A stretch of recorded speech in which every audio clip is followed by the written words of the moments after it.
I know you've just been taking trips like there's no tomorrow, which is amazing. The day after I retired, I got on a plane and went to Ireland Oh, that's alone. wonderful. Welcome to Midlife Dialogues, where I talk to people 50 and over who are doing interesting things with their lives. And today I'm talking to Joanne Garland. Welcome, Joanne. It's so nice to talk to you. It's so great to be here. So good to see you, Leslie. Thank you. This is fun. So before we start talking about your adventures, which I am really interested to hear about, tell me a little bit about yourself. I'm retired. I'm 77 years old. For the past 8 years, I have been a volunteer chaplain in the local hospital, multi-faith chaplain. I've been a hospice volunteer for 43 years. I've been trained as a disaster chaplain, and I'm in the Medical Reserve Corps. We've always lived modestly, and living modestly enables me to do things I want to do. I know you've taken quite a few trips with Rhodes Scholar, which used to be known as Elderhostel. I absolutely love the name Rhodes Scholar and that little play on words. I think that's just terrific. How did you get interested? What was the first trip you took with them? Well, the first trip with Rhodes Scholar was to Japan. I had a friend who wanted to travel, and we decided to try and travel together. In 1967, when I was in college, I was on a student program to Japan and spent a month there. And I always wanted to go back. And actually, I said, someday I'm going to climb Mount Fuji. And, I bought hiking boots and I looked into how to do this and so on. And I thought, I don't feel comfortable with the language barrier. Taking myself to Japan and finding my way around. And I had a friend, a new friend who was a friend on Facebook, and she started posting pictures of her travels. And I thought, oh, okay. I put my name on the list for a catalog, and I happened to see they had a trip to Japan. So we went to Japan. And so did you get to climb Mount Fuji? No, I realized that at my age it wouldn't work. I see. Let's put it that way. It looks like you've done some other things to make up I for it. know. I'm looking at your list of trips. So I see that you've taken 12 trips from 2019 till now, which is just amazing. That's not even end of 2019, not even 5 years. You're my idol. I think that's amazing. So the first one was called The Best of Japan, a contrast in tradition and innovation. Rapid fire. Tell me two things about that trip. Probably the most important thing is I got to go to Hiroshima, which I had been one of my goals, and got to see for myself and feel for myself the energy of the city. And I found the energy was one of gratitude for peace. It's a beautiful, beautiful city. Yeah. The other thing is that it was focused on education. It's a learning experience. Rhodes Scholar is a nonprofit. So one of the first things that happened, we sat down and listened to a talk about Japan. We went to a Buddhist temple and we received a blessing for the success of our trip. And then the fellow in there gave us a program on flower arranging. This just went on. And the various experiences we had there included things like meeting with pearl divers, those women with the white hood, and being able to interview them, being able to interview a real geisha. It was interpreted by our guide, but having all these various experiences that you get in a regular tourist tour. How wonderful. That would really appeal to me. Okay, your second trip that year, the Rose Parade, a heritage to That was a bucket list trip. When I was a little girl, I used to watch the Rose Parade on TV on New Year's Day morning. And I said, oh, I'd love to be there. I would just bring tears to my eyes. There are volunteers who help with the flowers and so on. And I want to volunteer and help with the flowers. And then I looked at the Rhodes Scholar catalog and they had a program called Rose Parade. What float was that you worked on? We worked on the UPS float that won one of the grand prizes. Oh, isn't that interesting? Oh, that's neat. Enchanting Ireland, town and country. That trip was focused on Western Ireland. My travel buddy and I decided to fly in 3 days before the Rhodes Scholar program began. We flew into Dublin and rented a car to drive across country and stop halfway in Kilkenny just to recover from jet lag and get a feel for where we were. I was 74 years old. My friend had just turned 75. So they have this rule about who they can rent a car to when it's your 75th birthday. And I said, okay, I'm almost there. She had to let me drive. And so I said to the fellow, oh, what do we do when we turn 75? And he looked at both of us and he said, I can tell by looking at you that you two are perfectly capable. He said, the instructions are online. You get a note from your doctor and so on. And, we'll be able to rent you.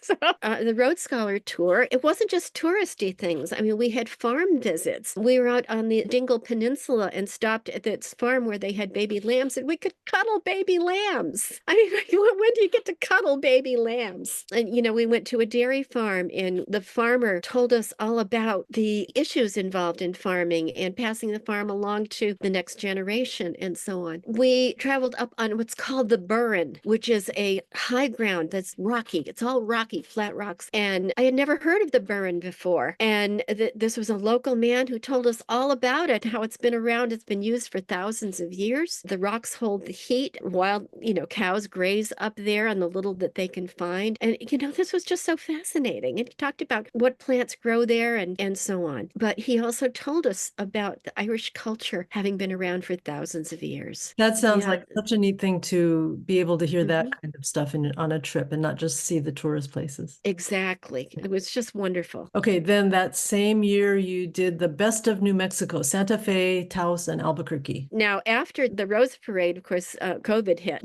Everything was shut down and travel was shut down. And that's why we jumped on the Ireland trip when that finally opened up. But we decided we would like to learn more about the American Southwest. So we decided to take this trip, and it included Bandelier National Monument and the Frijoles Canyon. We saw these ancient structures, the kivas, the round structures down in the earth that were used for ceremonial and sacred purposes. The cliff dwelling, a tiny, well, it was a canyon, and learned that had been occupied for, thousands of years. It had eventually been abandoned. Why had it been abandoned? The same reason many other places were abandoned: climate change, ancient climate change. If the water sources are not there, if the growing season changes, they had to move to where they could survive and raise food. Oh, that's very timely to learn about, isn't Yeah, it? right. We had all these talks on the history of New Mexico and also the Native American history. We spent one afternoon in a Hogan hearing from a Native about tribal government, and we were served a local type of meal that was prepared for us. So we went to Los Alamos, where the atomic bomb was developed, and of course Santa Fe and Taos. Yeah. And we went to museums. We had museum passes, and we could pick and choose. And there's some fascinating museums out there. Are Rhodes Scholar trips large groups of people, small? Do you get to interact and make friends with other people? We do make friends. It's not uncommon for a group to be about 20 or 24 people. There are singles and there are couples, and people make friends and intermingle. You did 7 trips in 2022. That's unbelievable. Those are all Rhodes Scholar trips, right? I'm going to just read some of the names of these trips. Ancestral Homelands, Hopi, Navajo, and Chaco Canyon, Scenic Railroads of Arizona, Sedona, and the Grand Canyon, Splendors of Switzerland by rail. Tell us about that. Oh, Switzerland was amazing. I've always been curious about Switzerland. It was a massively wonderful trip. What kind of educational things were you learning about Switzerland? We visited a farm up in the Alpine that produces cheese. This was May, when the animals had just been brought up from the valley to the Alpine because there was grass growing up there now. And we learned about the cheese making process, the history of that whole way of life. We had lunch there, which was mostly cheese, but the view was phenomenal. The farmer's wife, and she had small children running around. She told us all kinds of things, such as, well, the whey, W-H-E-Y, is of course the watery residue from making the curds. And so they keep pigs because they had to use the whey, and the pigs love whey. That's great. Yeah. Let's see. Then Yeah. you went on a Best of the Rockies by rail, Western Canada's Splendor, train trips. Those must have been fun. I love train trips. Yes, we flew into Calgary first. We went by bus westbound. We stayed in Banff and Jasper, and in each place we were taken to beautiful scenic areas, and we learned more about the wildlife of the areas. We saw bears. We saw people stopping and getting out of their cars when they shouldn't have. Banff is absolutely phenomenal. We learned things like in Banff, you can't just decide you're going to retire there because they don't have the land available for housing. And because it's a tourist area, they have to be able to house the employees, and you have to have a special permit to go live there.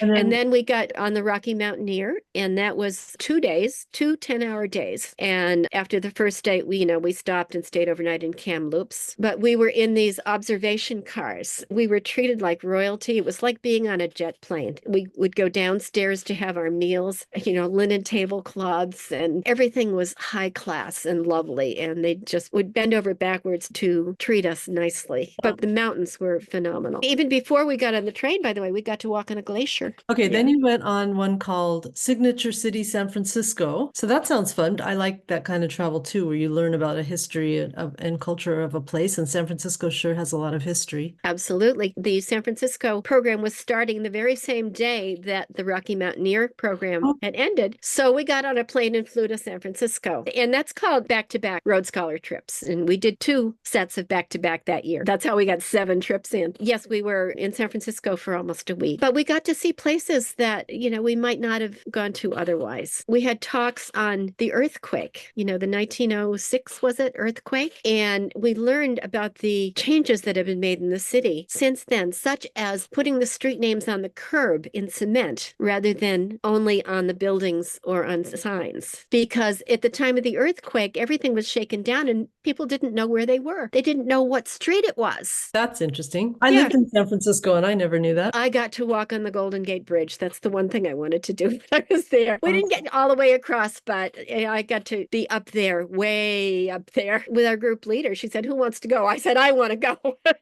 Oh, fun. And then history along the Mississippi from St. Paul to New Orleans. That was on the American Queen. This was I think a 19-day trip. I had been wanting to take that trip down the Mississippi ever since I first heard about it. And it's a nice leisurely trip, but it's elegant. Everyone is treated well. There's entertainment at night. There are beautiful meals. We could order whatever we wanted each night. The camaraderie was great. And our Rhodes Scholar group was just a subgroup. We didn't have the whole ship. Every afternoon, our group met for a lecture about our next port of call in an illustrated talk. That sounds wonderful. And then the Best of London Theatre on the Queen Mary 2. Well, we went to New York and got on the Queen Mary 2 and the Brooklyn Piers. And it was just, the ship is magnificent. I have wanted to take an ocean liner across the Atlantic. It's just been a dream. So it was docked in Brooklyn. We had a balcony and I looked out and I could see Governor's Island. Now, I once lived on Governor's Island when it was a Coast Guard base. And so I said, I lived in that building right there. You could see the Statue of Liberty, you could see the New York skyline and look up the East River and so on. Then we got underway and it was like 5 days at sea and the ship is just elegant. There was entertainment every night. There were lovely, lovely meals and our group would sit together unless people wanted to dress informally and they could always go to the buffet. Every afternoon, our Rhodes Scholar group went to a lecture on the history of theater. I learned so much about the history of theater in the world, how years and years and years ago, theater was considered sinful because you were telling a lie. You were saying you were somebody you weren't. And I wondered how they did the time change. Every day at a certain hour, they would ring the bell and the clocks would change by 1 hour. Oh, that's so by the time we got to London, we were on London time. Oh, I never. Isn't that interesting? That. Yeah, it is. Yeah, yeah. You must have gone to the theater in London. Yes. When we got to London and got settled in our hotel, we went to 4 plays. And that's one of my favorite things to do is go to London and go to the theater 4 nights in a row.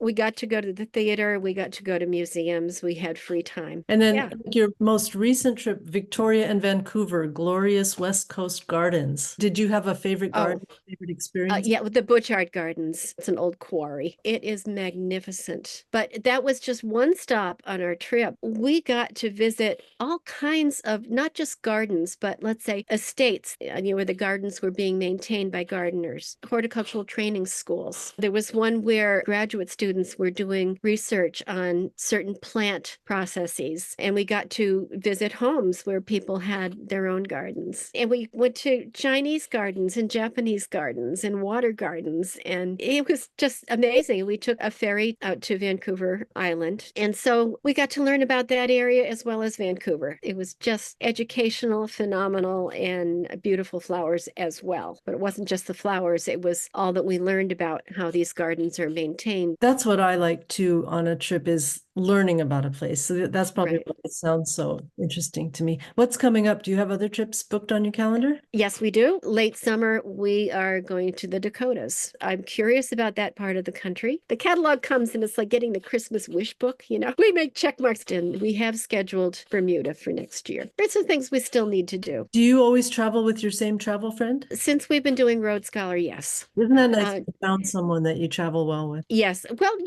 we have our adjustments to make. alike, but we are the same age roughly. We have similar habits. We fall asleep early. We wake up early. We take quiet time. We don't watch television, and we both stay gluten free. And that is accommodated very well by Road Scholar wherever we've gone. We started to take trips together before we discovered Road Scholar, and I do all the planning, and because I'm more comfortable on the computer than she is. But it takes a lot out of a person to be able to do all that planning. We put so much effort into making our own arrangements prior to that, we just, at our age, we're both 77, 78. We just want to relax more and let them do the work. When we discovered Road Scholar and we experienced how well they took care of us, we said, we like this a lot better. And not only that, just the two of us traveling together gets old. We don't hang out together in our lives. We live 10 miles apart. We each live alone in a house. We pick up the phone every few weeks. We get together for lunch every few months, but we're not accustomed to just two people looking at each other all the time and being roommates at night, and I snore. And we realized that we really enjoyed the camaraderie that we found in a group.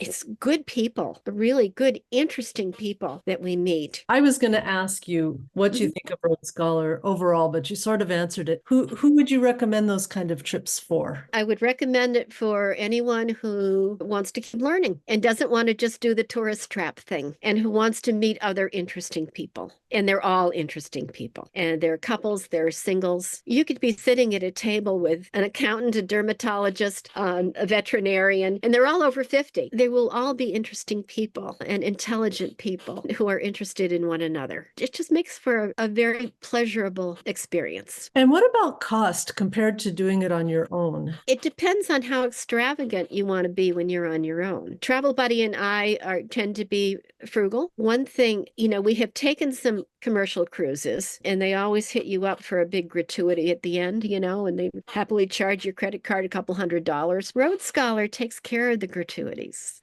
So all tips are covered. The published price is it. You don't have to budget something else. They do tell us ahead of time which meals are on our own. It doesn't mean you have to go to a restaurant. You can go to the nearest convenience store and pick up a salad and a roll. It sounds like that's just been an amazing addition to your life. I think it's wonderful. Yeah, it is. We are always free to take a day off and sleep in, or just read for the day or rest. We are free to catch up with people we know in various places where we are traveling. In Tokyo, I connected with somebody that I had met in 1967, and we had coffee together. And somebody else had a relative, and he wanted to visit that relative. Some other people wanted some extra shopping time. All we had to do was let our group leader know. That makes it just perfect, doesn't it? That you have a little bit of flexibility. You're not totally stuck with this group at every moment. Right. You really do have me wanting to go on all these trips now. Thank you so much, Joanne. It has just been great talking to you and hearing a bit about all these travels, which just sound amazing. And I want to thank everybody for listening to Midlife Dialogues, and watch for part 2 with Joanne that's coming up, where we're going to talk more about embracing one's life, which Joanne definitely has, and how she thinks about that. See you next time.